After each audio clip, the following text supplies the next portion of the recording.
शांतिर्विश्वे देवा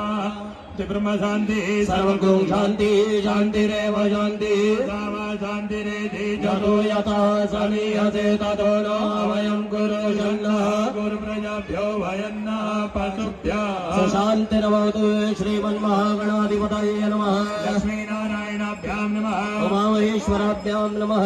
हिरण्यगर्भाभ्यां नमः सखीपुरन्दराभ्यां नमः मातापितृचरणकमलेभ्यो नमः इष्टदेवताभ्यो नमः देवताभ्यो नमः ग्रामदेवताभ्यो नमः स्थानदेवताभ्यो नमः वास्तुदेवताभ्यो नमः सर्वेभ्यो देवेभ्यो नमः सर्वेभ्यो ब्राह्मणेभ्यो नमः देवतायै नमः श्रीगंगा भागीरथी देव्यै नमः विघ्नवस्तो विनायकं गुरुं भानो ब्रह्म विष्णु महेश्वर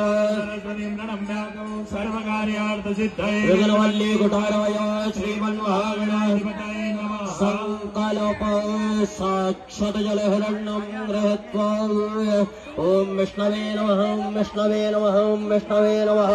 तत्सद्य श्रीमद्भगवतो महापुरुषस्य विष्णोराज्ञा प्रवर्तमानस्य अद्य श्री ब्रह्मणोन्नि द्वितीये परार्धे